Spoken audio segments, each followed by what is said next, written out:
اللہ تعالی علیہ وسلم ان اللہ سبحانہ وتعالی یرفع بهذا الكتاب اقواما ویضع به آخرین او کما قال علیہ الصلاة والسلام رب اشرح لی صدری ویسر لی امری واحلل عقدۃ من لسانی یفقهوا قولی اللهم صل علی محمد وعلی آل محمد كما صليت على إبراهيم وعلى آل إبراهيم إنك حميد مجيد اللهم بارك على محمد وعلى آل محمد كما باركت على إبراهيم وعلى آل إبراهيم إنك حميد مجيد۔ تین چیزیں ایسی ہیں کہ ان تین مبارک چیزوں کے ساتھ جتنا انسان کا تعلق ہوگا اتنا انسان کا اللہ سے تعلق بڑھتا چلا جائے گا۔ وہ تین کیا ہیں؟ تینوں کی تینوں شعائر اللہ، اللہ کی بڑی نشانیاں کہلاتی ہیں۔ نمبر ایک کتاب اللہ، اللہ کا قرآن۔ نمبر دو رسول اللہ حضرت محمد صلی اللہ علیہ وسلم، اور نمبر تین بیت اللہ۔ یہ تین مبارک شعائر ہیں اسلام کے کہ ان سے اسلام کی شناخت اور اسلام کی پہچان ہوتی ہے۔ جس شخص کا ان تینوں سے جتنا تعلق قوی ہوگا اتنا اللہ تبارک تعالیٰ کی رحمت جوار میں اس کو حصہ ملتا چلا جائے گا۔ قرآن سے تعلق، سبحان اللہ، اس سے بڑی کوئی دنیا میں اور نعمت نہیں ہے۔ اس سے بڑھ کر کیا بات ہو، اللہ نے ارشاد فرمایا کہ اگر ہم اس قرآن مجید کو پہاڑوں پر اتارتے، کیسے؟ جو عقل، جو شعور اللہ نے انسان کو دیا ہے، یہ عقل اور یہ شعور اور یہ سمجھ اگر پہاڑوں کو ملتی اور پھر پہاڑوں پر اللہ قرآن اتارتا تو فرمایا لَرَأَيْتَهُ خَاشِعًا مُتَصَدِّعًا مِّن خَشْيَةِ اللَّهِ، کہ تو دیکھتا کہ وہ بڑے بڑے دنیا کے بلند و بالا پہاڑ وہ اس کی ہیبت اور اس کے جلال اور اس کی عظمت سے ٹکڑے ٹکڑے ہو جاتے، خاشعاً جھک جاتے، متصدعاً کا معنی ہے ٹکڑے ٹکڑے ہو جانا۔ کیوں؟ من خشیت اللہ، اللہ پاک کی ہیبت سے، اللہ پاک کے جلال سے۔ تو یہ عظیم الشان کلام اللہ پاک نے ہمیں عطا فرمایا ہے، اور پورے رمضان میں ہم نے اس قرآن کو پڑھا ہے، سنا ہے۔ اس وقت میں چند آداب ذکر کرتا ہوں، اگر ان آداب کی ہم رعایت رکھ لیتے ہیں تو پھر اس قرآن مجید سے ہم مکمل طور پر فیض یاب ہو سکتے ہیں، فائدہ حاصل کر سکتے ہیں۔ ورنہ ہمارے گھروں میں قرآن مجید کے نسخے موجود، ہماری مساجد میں قرآن مجید کے نسخے موجود، اور جگہ جگہ ہمارے پاس قرآن مجید رکھے ہوئے ہیں، اگر اس کی عظمت اور اس کا احترام ہمارے دلوں میں نہیں ہے تو پھر ہم اس قرآن مجید کی عظیم دولت سے فیضیاب نہیں ہو سکتے۔ امام غزالی رحمۃ اللہ علیہ نے احیاء العلوم میں اپنی بہت معرکۃ الآراء کتاب احیاء العلوم میں قرآن مجید کے آداب لکھے ہیں، وہ آداب میں ذکر کرتا ہوں۔ اور آج سے پہلے یقیناً ہم سب کو ان آداب سے ناواقفیت تھی اور غفلت رہی ہے، تو اب اگر وہ آداب ہمارے سامنے آتے ہیں تو ہمیں ان آداب کی رعایت رکھنی چاہیے۔ اور وہ آداب انہوں نے جمع فرمائے ہیں جو رسول اکرم صلی اللہ تعالی علیہ وسلم آداب کو بجا لاتے تھے، اور جو صحابہ کرام رضی اللہ عنہم اجمعین آداب کو بجا لاتے تھے۔ ارشاد فرمایا سب سے پہلا اور بنیادی ادب قرآن مجید کی تلاوت کے لیے تو یہ ہے کہ آدمی باوضو ہو کر آئے۔ اس میں کوئی شک نہیں، سارے ہی باوضو ہو کے پڑھتے ہیں۔ فرمایا جب کوئی شخص باوضو ہو کر قرآن مجید کی تلاوت نماز میں کرتا ہے تو ایک ایک حرف پر اللہ اسے 100 نیکیاں عطا فرماتا ہے۔ الف پر 100، لام پر 100، میم پر 100۔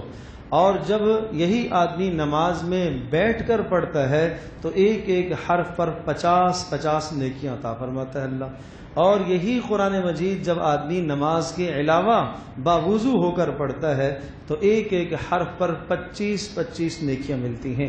اور یہی قرآن اگر ایک آدمی زبانی بغیر ہاتھ لگائے اور وضو اس کا نہیں ہے، بے وضو پڑھ سکتا ہے، اگر پڑھتا ہے تو اس کو 10 نیکیاں اللہ عطا کرتا ہے۔ الف پر 10، لام پر 10، میم پر 10۔ تو ارشاد فرمایا کہ باوضو ہو کر قرآن مجید کی تلاوت کرنا یہ اس کا پہلا ادب ہے، لیکن ارشاد فرمایا جب آپ قرآن کی تلاوت کے لیے آؤ تو آپ اس طرح سے با ادب ہو کر بیٹھو جس طرح سے آپ کسی استاذ کے سامنے بیٹھتے ہو۔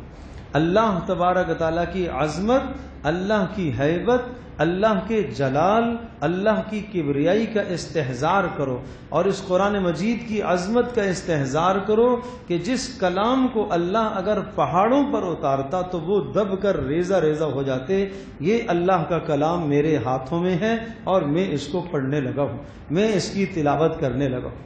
تو اس طرح سے اللہ کی عظمت اور قرآن مجید کی عظمت پہلے اپنے دل میں بٹھاؤ، اور میرے ہاتھ میں کیا چیز ہے، میں کس کی تلاوت کرنے لگا ہوں، کچھ لمحے کے لیے اس کی عظمت کو سوچو۔ اور اسی طرح سے ارشاد فرمایا جھک کر بیٹھو، دو زانوں ادب کے ساتھ بیٹھو، قبلہ رخ ہو کر بیٹھو، خوشبو استعمال کر کے بیٹھو۔ یہ شروع کے آداب ہیں تلاوت۔ اور ارشاد فرمایا کہ صحابہ سے کئی باتیں، کئی صحابہ کے اقوال نقل فرمائے انہوں نے کہ جب وہ قرآن مجید حضرت عبداللہ ابن مسعود رضی اللہ تھے اور اسے چومتے اور ماتھے کے ساتھ لگاتے اور فرماتے ھذا کلام ربی، کہ میرے پروردگار، اس کی عظمت دل میں آئے۔ اور اکرمہ بن ابی جہل، ابو جہل کے بیٹے اکرمہ، اور اسلام کے بعد پھر ان کی زندگی اسلام کی خدمت میں گزری، ان کے متعلق آتا ہے کہ جب وہ قرآن مجید کی تلاوت کرتے تو تلاوت سے پہلے قرآن کو ہاتھ میں لیتے اور یہی جملہ بولتے میرے پروردگار کا کلام ہے، یہ میرے رب کا کلام ہے۔ فرمایا کبھی کبھی یہ کہتے کہتے بے ہوش ہو جاتے، اس کی عظمت سے بے ہوش ہو جاتے۔ اور کتنے صحابہ کی بات انہوں نے نقل کی کہ جب وہ تعوذ پڑھتے تھے قرآن کھولنے کے بعد اعوذ باللہ پڑھتے تھے تو ایک بار اعوذ باللہ نہیں، کئی مرتبہ اعوذ باللہ پڑھتے تھے۔ کوئی 30 بار اعوذ باللہ پڑھ رہا ہے، کوئی 40 بار پڑھ رہا ہے، پھر بسم اللہ الرحمن الرحیم، بسم اللہ الرحمن الرحیم، بسم اللہ الرحمن الرحیم۔ کیوں؟ اس کی عظمت کو سوچنے کے لیے، اس کے معنی کو سمجھنے کے لیے کہ اعوذ باللہ اور بسم اللہ میں اللہ نے ہم سے کیا کہا ہے، تعوذ میں کیا بات ہے، تسمیہ میں کیا بات ہے۔ آپ تو یہ سمجھتے ہیں کہ بس یہ صرف اعوذ باللہ ایسے ہی ہے۔ امام رازی رحمۃ اللہ علیہ نے اپنی تفسیر کے مقدمے میں لکھا ہے، ارشاد فرمایا کہ میں نے ایک مرتبہ اپنے بعض لوگوں سے یہ کہا کہ سورۃ الفاتحہ میں اللہ تبارک تعالیٰ نے اتنے مضامین بیان فرمائے ہیں کہ اگر میں چاہوں تو سورۃ الفاتحہ سے میں 1000 مسائل نکال سکتا ہوں۔ تو لوگوں کو بڑا تعجب ہوا کہ یہ کیا بات کر رہے ہیں، سورۃ الفاتحہ سے 1000 مسائل۔ تو فرمایا پھر سنو، جب میں نے لکھنا شروع کیا تو صرف تعوذ سے، اعوذ باللہ سے 10,000 مسائل کا میں نے استنباط کیا۔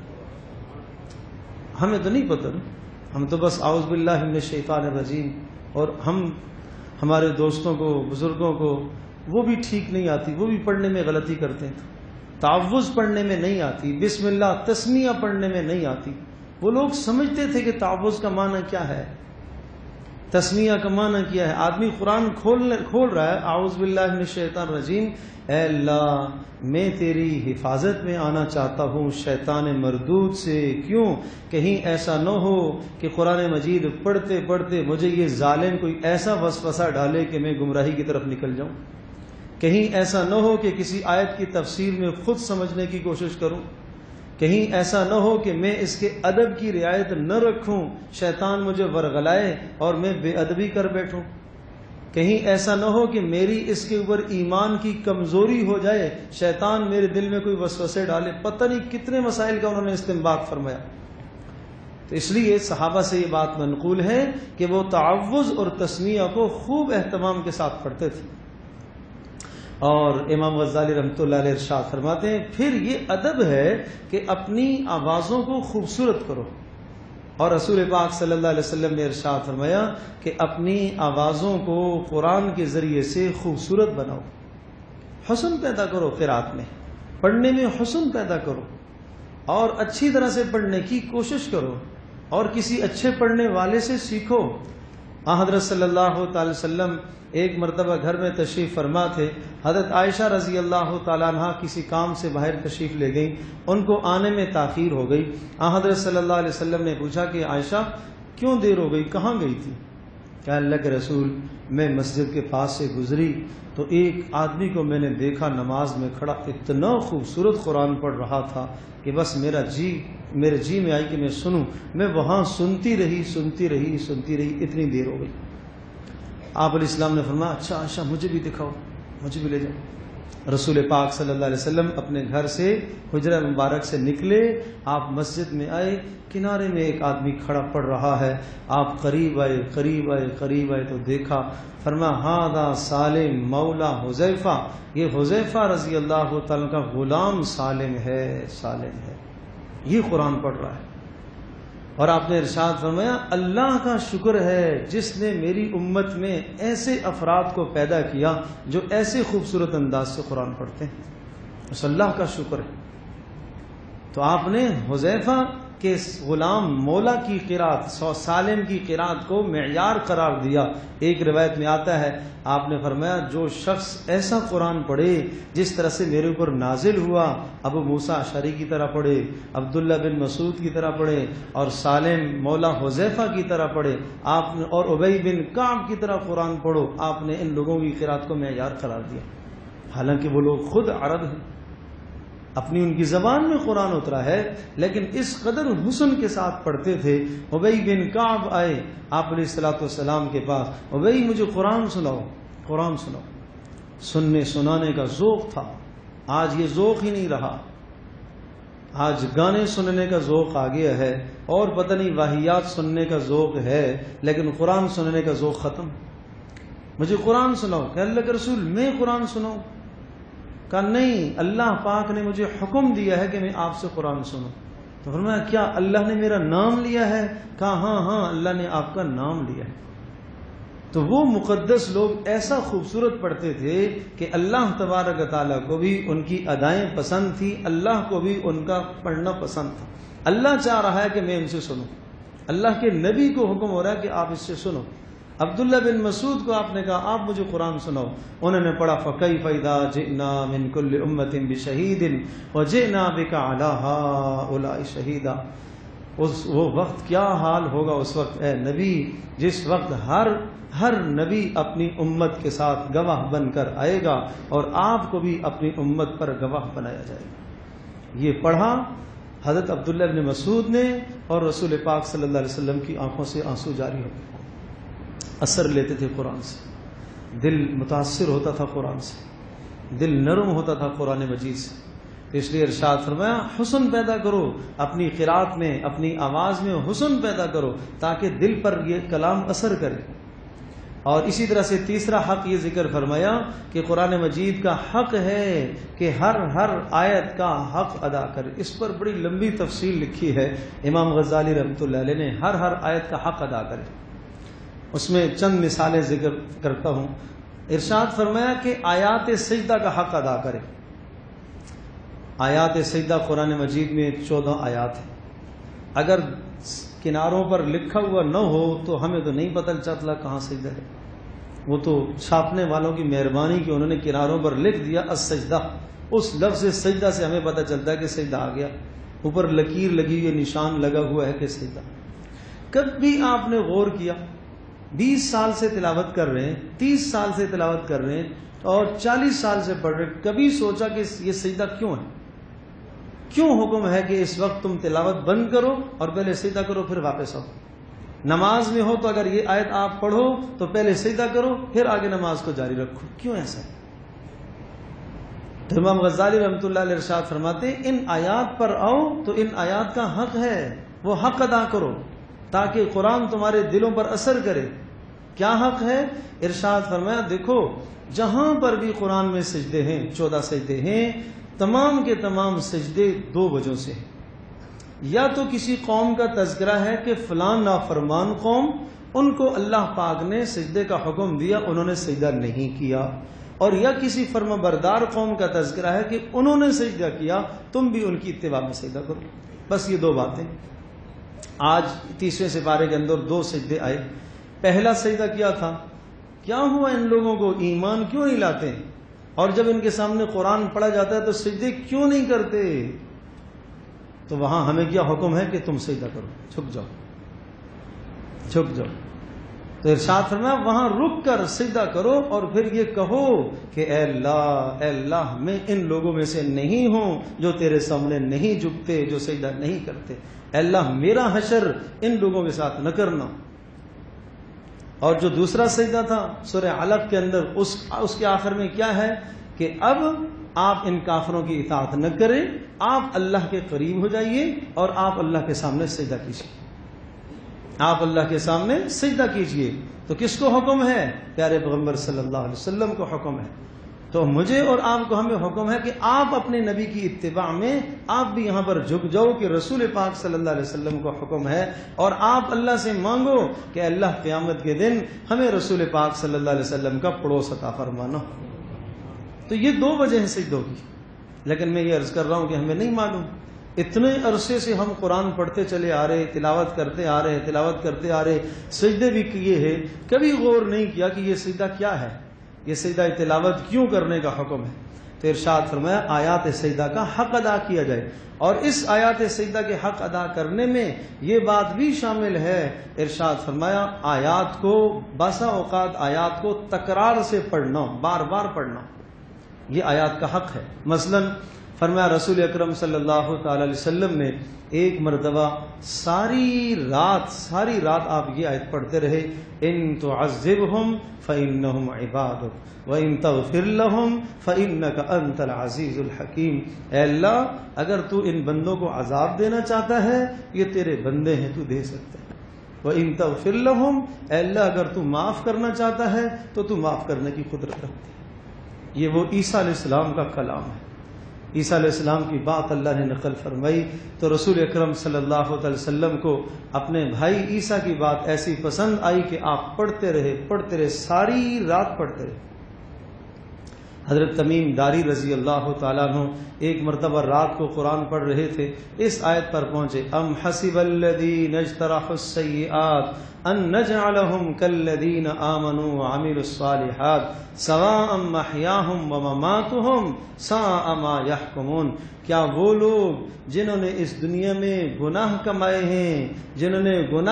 ہیں وہ یہ گمان کرتے ہیں کہ ہم ان گناہ گاروں کو ان لوگوں کی طرح کریں گے جو ایمان لائے اور ساری زندگی اعمال صالحہ کرتے رہے؟ کیا زندہ اور مردے برابر ہو سکتے ہیں؟ الا ساء ما یحکمون، کیسی بری سوچ ہے تمہاری اور کیسے برے فیصلے تم کرتے ہو۔ عمل کچھ نہ ہو اور امید رکھو ان ایمان والوں کے ساتھ تمہارا بھی حشر ہو جائے۔ تو حضرت تمیم داری اس آیت کو پڑھتے ساری رات گزار دی۔ تو کبھی ہم نے بھی ایسا کیا ہے، اور ہمیں تو چونکہ معنی ہی نہیں پتا، مفہوم ہی نہیں پتا، تو کبھی معنی کو آدمی سوچے۔ اور قرآن مجید کے جتنے بھی آپ پڑھنے کا جو نسخہ ہے اس میں جتنی بھی سجدے والی آیات ہے وہاں آپ نشان لگائیں کہ یہاں قوم کا جو تذکرہ ہے اس نے سجدہ نہیں کیا، اس کا تذکرہ ہے نافرمان کا، اور یہاں فرما بردار کا تذکرہ ہے، تاکہ جب آپ تلاوت کریں تو آپ کو پتہ ہو۔ کسی عالم سے پوچھیں، ترجمہ والا قرآن دیکھ کر اندازہ کریں کہ یہاں کون سا سجدہ آ رہا ہے، کیا نافرمان قوم کا تذکرہ ہے سجدہ آیا ہے یا فرما بردار قوم کا تذکرہ ہے؟ حضرت عبداللہ ابن رواحہ رضی اللہ تعالی عنہ رات کو اپنے صحن میں کھڑے ہیں اور قرآن کی تلاوت کر رہے اور یہ آیت پڑھ رہے، وَإِن مِّنكُمْ إِلَّا وَارِدُهَا كَانَ عَلَىٰ رَبِّكَ حَتْمًا مَّقْضِيًّا، تم میں سے ہر ایک نے پل صراط سے گزرنا ہے، ہر ایک نے گزرنا ہے۔ یہ پڑھتے ساری رات گزار دی۔ فرمایا یہ ہے آیات کا حق۔ پھر دیکھو قرآن کیسے دل پر اثر کرتا ہے، پھر دیکھو دل کیسے بدلتا ہے۔ اور اللہ پاک نے کتنی جگہ پر قرآن مجید میں ہم سب کو دعوت فکر دی ہے، کبھی سوچا ہے؟ اللہ نے سوچنے کا کہا ہے، سوچو۔ افلم ينظروا، آسمانوں کو نہیں دیکھتے؟ الم تروا کیف خلق اللہ، نہیں دیکھتے ہو کیسے اللہ نے مخلوق کو بنایا؟ اس میں دیکھو، دیکھنے کا حکم ہے۔ آج ہی اما یتساءلون میں آخری پارے میں افلا ينظرون الى الابل کیف خلقت، اونٹ کو کیوں نہیں دیکھتے ہو اللہ نے کیسا عجیب الخلقت بنایا؟ آسمانوں کو کیوں نہیں دیکھتے ہو؟ اللہ نے کیسا بلند بنایا. اور پہاڑوں کو کیوں نہیں دیکھتے ہو؟ اللہ نے کیسے مضبوط گھاڑا. اور زمینوں کو کیوں نہیں دیکھتے ہو؟ اللہ پاک نے کیسے ان کو بچھایا. یہ حکم ہے دیکھنے کا. افلم یسیروا فی الارض فینظروا کیف کان عاقبۃ الذین من قبلہم، زمین میں چل پھر کر دیکھو تو صحیح گزشتہ قوموں کا کیا انجام ہوا. جب ان آیات پر آؤ تو سوچو، یہ آیات ہم سے کوئی مطالبہ کر رہی ہیں. اللہ کی قدرت کو سوچا کرو، اللہ کی صفات کو سوچا کرو. واللہ الذی لا الہ الا هو الملک القدوس. ہاں سوچو، الملک، القدوس، السلام، المؤمن، المہیمن، العزیز، الجبار، المتکبر، عالم الغیب والشہادہ. یہ سوچو اللہ کی ایک ایک صفت پر. فرمایا صفات جہاں پر اللہ کی صفات آئیں تھوڑا سا رک جاؤ اور غور کرو. اور امام غزالی فرماتے ہیں کہ میں نے ایسے لوگوں کو بھی دیکھا کہ جن کا قرآن ختم ہوتا تھا کتنے عرصے میں، بعض کو دیکھا ہفتے میں ختم ہوتا تھا، بعض کو دیکھا ہفتے میں 2 ہوتے تھے، بعض کو دیکھا، بعض کے ایسے قرآن میں نے دیکھے 15 سال میں ختم نہیں ہوئے، بعض کو ایسا بھی دیکھا 30 سال میں ختم نہیں ہوئے، بعض کو ایسا دیکھا ساری زندگی میں بھی نہیں ختم کر پائے. اس بات کو سمجھے، میں پھر دہراتا ہوں، خلجان میں نہیں پڑھیے گا. ایک تلاوت ایسے سلف الصالحین بزرگ لوگ گزرے ہیں تسلسل سے تو تلاوت کر رہے ہیں، لیکن کسی آیت میں آئے اور وہاں تفکر غور کرتے کرتے کرتے سال ہا سال گزرے. تلاوت آگے جاری رکھی پھر سے دوبارہ سے، لیکن یہ جو تدبر والا چل رہا تھا، غور و فکر والا چل رہا تھا، وہ 10 پارے تک پہنچے، ساری زندگی میں آگے جا نہیں سکے. ایسا تدبر ہے اس میں، ایسا ذوق تھا لوگوں کا، ایسا شوق تھا قرآن مجید کے ساتھ. آج ہم اس شوق سے غافل ہیں. تو ارشاد فرمایا ان آیات پر جب تم پہنچو تو غور و فکر کرو. اور ارشاد فرمایا عبداللہ ابن مسعود رضی اللہ تعالی عنہ کا معمول تھا، وہ روزانہ قرآن پڑھتے تھے اور کس طرح سے پڑھتے تھے؟ ایک ایک آیت پر غور کرتے تھے. اچھا یہ جو اللہ کا حکم ہے یہ میں نے پورا کیا ہے کہ نہیں کیا ہے؟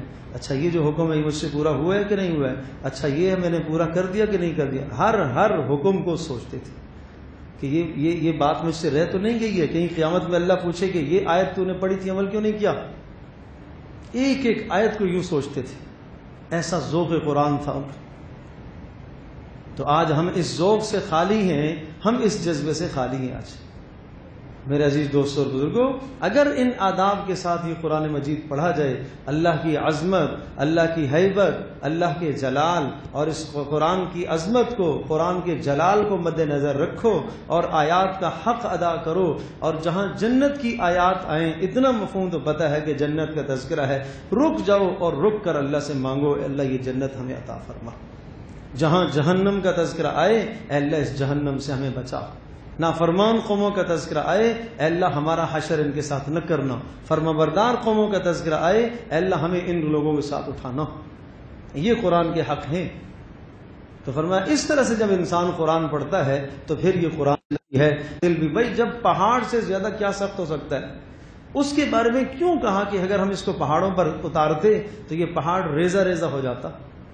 ثم قست قلوبکم من بعد ذلک فہی کالحجارہ او اشد قسوہ. لیکن انسانوں کے دل پہاڑوں سے، پتھروں سے بھی زیادہ سخت ہو. جب انسان قرآن سے اعراض کرتا ہے، منہ موڑتا ہے، تو پھر دل سخت ہوتے. تو میں نے عرض کیا تھا کہ یہ قرآن مجید اللہ کا کلام، اس کا حق ادا کرو. اللہ کے رسول کا حق ادا کرو. اللہ کے رسول کا حق ادا کرو.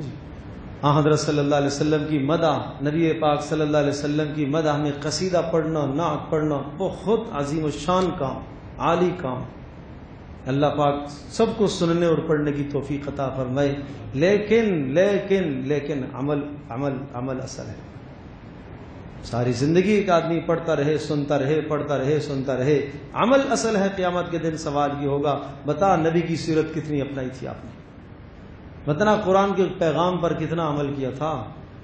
بتا نبی پاک صلی اللہ علیہ وسلم کی سنتوں کو کتنا سینے سے لگایا تھا؟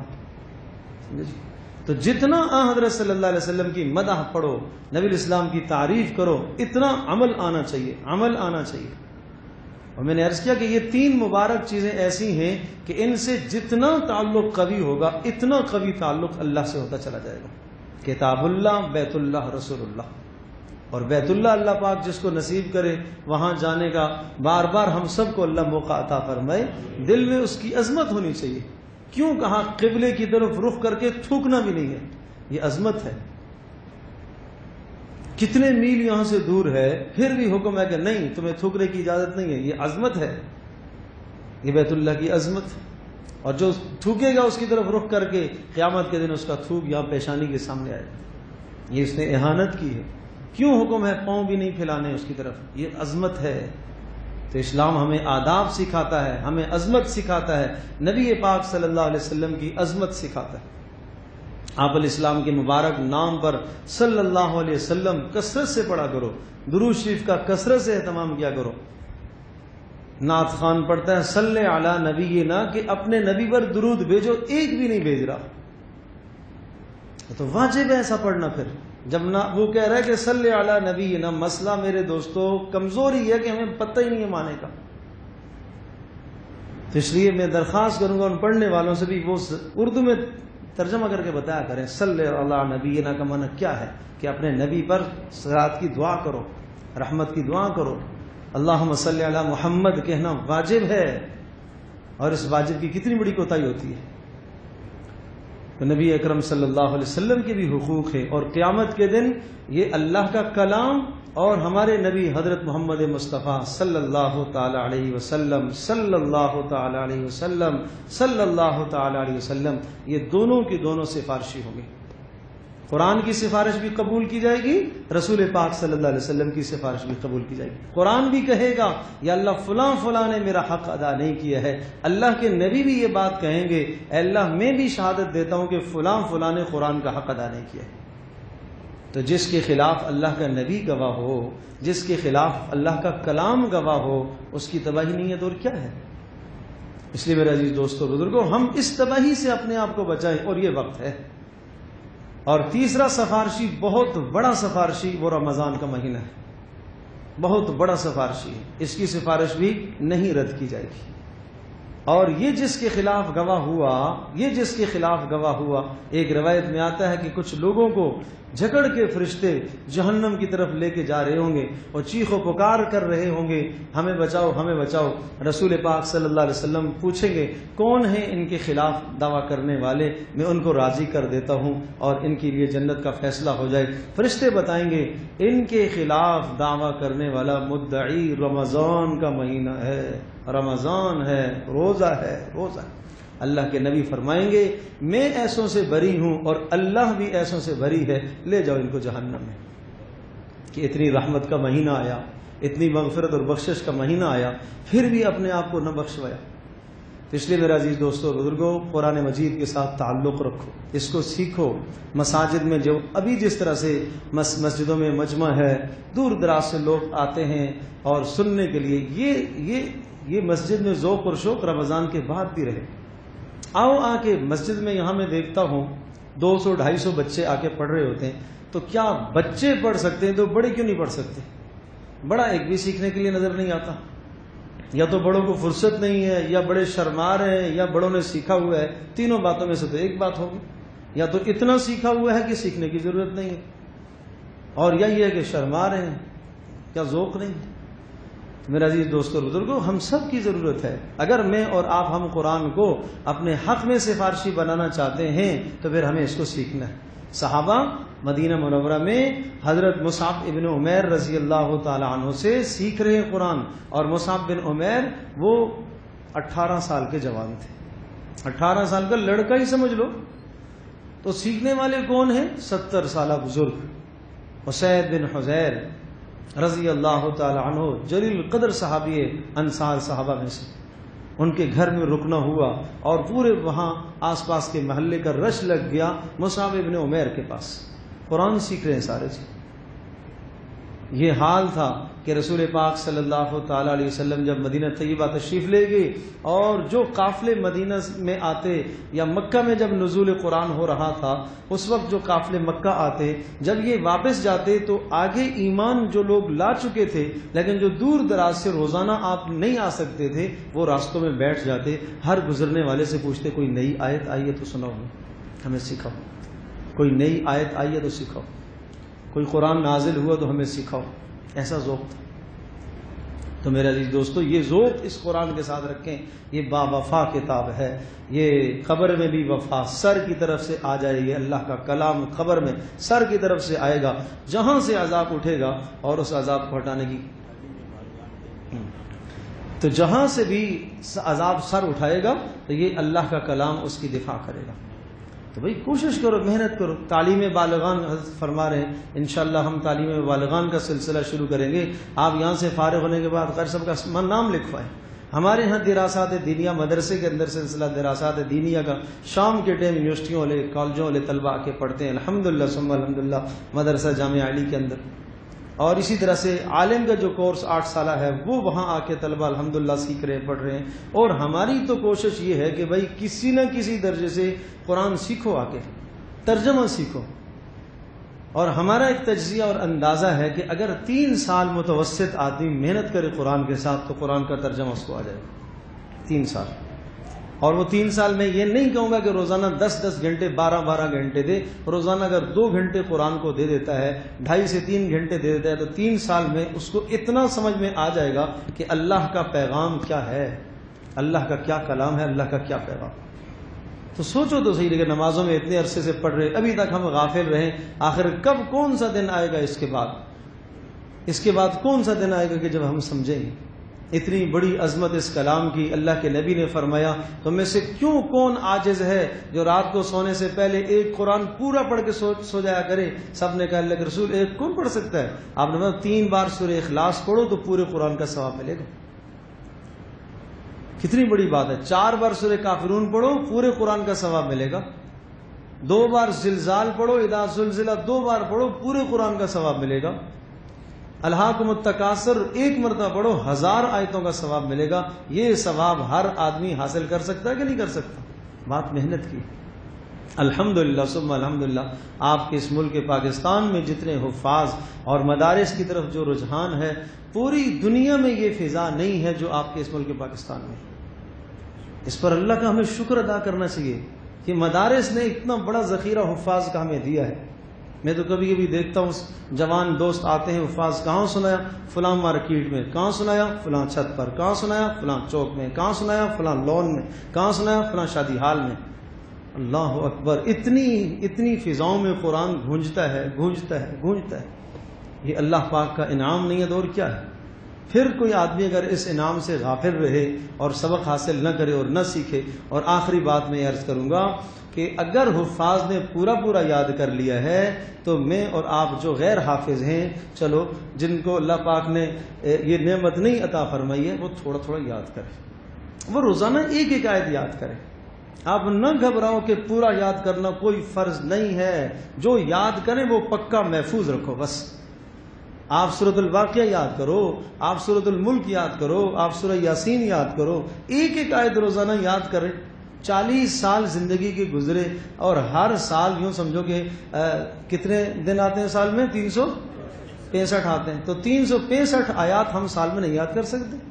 اذا وقعت الواقعہ 1 آیت، لیس لوقعتها کاذبہ 2 آیتیں، خافضۃ الرافعہ 3 آیتیں۔ کیا مشکل ہے؟ 3 آیتیں۔ اب یہ آپ سورۃ الفاتحہ کے بعد نماز میں بھی پڑھ سکتے ہیں 1 رکعت میں۔ تبارک الذی بیدہ الملک وہو علی کل شیء قدیر 1 آیت۔ سبحان اللہ، اتنا اللہ کا خوبصورت کلام ہے اور جلدی یاد ہوتا ہے، سب سے زیادہ جلدی یاد ہونے والا یہ ہے، اس لیے کوشش کرو۔ اچھا، اللہ کے نبی اگر کوئی ثواب نہ بیان کرتے، کچھ بھی نہ بتاتے نا، تو جب بھی بڑی بات ہی ہمیں یاد کرنا چاہیے تھا۔ ثواب کیا بتایا؟ تم میں سے کون آدمی ہے جو روزانہ، آپ نے فرمایا وہ عقیق کی وادی میں چلا جائے، ایک مدینہ میں وادی تھی، وہاں سے جا کے 1 اونٹنی لے آئے یا 2 اونٹنیاں لے آئے اور وہ اونٹنیوں کا مالک بن جائے۔ صحابہ نے کہا اللہ کے رسول میں سے ہر کوئی یہ چاہتا ہے۔ کہا جو آدمی مسجد میں آئے اور 1 آیت سیکھ لیتا ہے یا پڑھ لیتا ہے 2 اونٹنیوں سے، 1 آیت 1 اونٹنی سے، 2 آیت 2 اونٹنیوں سے، 3 سے بہتر ہے، افضل ہے۔ کتنا بڑا اجر ہے۔ ایک ایک حرف پر کتنا اجر ملے گا، تو اس کو سیکھنے کی کوشش کرو، محنت کی کوشش کرو۔ تو دعا کے بعد نام آگے درج کرو، جو قرآن سیکھنا چاہتے ہیں حضرت قاری صاحب کے پاس اپنے نام درج کراؤ، انشاءاللہ ہم ان کا نظم بنائیں گے۔ سیکھیں، ذوق رکھیں اور شرمائیں نہ، گھبرائیں نہ۔ بس اگر سیکھتے سیکھتے مر گئے تو قیامت کے دن ہماری پکڑ نہیں ہوگی۔ ٹھیک ہے، ہم نے پورا نہیں سیکھا ہے لیکن لگے رہے۔ تو اس طرح سے قرآن کے ساتھ اپنا ذوق رکھو، اور عبادات جو رمضان میں ہوئی ہیں ان عبادات پر استقامت رہے بھائی، نمازوں کی پابندی رہے، نماز نہیں چھوٹنی چاہیے۔ جس آدمی کی نماز رہ گئی اس کا اسلام میں کوئی حصہ نہیں۔ اسلام اور کفر میں فرق نماز سے ہوتا ہے۔ نماز زندگی سے اسلام سے نکل گئی، اس کی زندگی کا کوئی اعتبار نہیں ہے، اس لیے نماز نہیں چھوٹنی چاہیے۔ جن دوستوں نے عزم کیے ہیں اور نمازوں کی پابندیاں کی ہیں، یہ پابندیوں کو جاری رکھیں، اور جو گناہ چھوڑے ہیں اب دوبارہ ان گناہوں کی طرف مت جائیں۔ ہلاکت ہو جائے، تباہی ہو جائے، جان چلی جائے، اس گناہ کے قریب مت جاؤ۔ کیوں؟ اللہ کی نافرمانی ہے، اللہ کی نافرمانی ہے، اس عظیم الشان رب کی نافرمانی ہے۔ زہر کیوں کوئی کھائے، چاہے زہر چھوٹا ہو چاہے بڑا ہو، چاہے قلیل ہو چاہے کثیر ہو، زہر زہر ہے، سانپ ہے، بچھو ہے، چاہے چھوٹا بچھو ہو تب بھی زہریلا، بڑا ہو تب بھی زہریلا۔ گناہ چھوٹا ہو جب بھی ہلاکت ہے، بڑا ہو جب بھی ہلاکت ہے۔ کسی گناہ کے قریب مت جاؤ، کبائر سے بچو، بڑے بڑے گناہوں سے۔ ان تجتنبوا کبائر ما تنہون عنہ نکفر عنکم سیئاتکم وندخلکم مدخلا کریما۔ اگر تم کبائر سے بچو گے تو ہم چھوٹے چھوٹے گناہ آپ کے خود ہی دھوتے رہیں گے۔ اللہ کتنا کریم ہے۔ اور جب گناہ ہو جائے تو پھر فوری اللہ کی طرف رجوع کر لیا کرو۔ انسان ہی گناہ کرتا ہے، انسان ہی سے خطا ہوتی ہے، غلطی ہوتی ہے، لیکن گناہ کے بعد اللہ کی طرف رجوع کر لیا کرو، توبہ کر لیا کرو۔ اللہ پاک تواب ہے، توبہ کو قبول کرنے والا ہے۔ اللہ پاک ہم سب کا بیٹھنا اپنی بارگاہ میں قبول فرمائے۔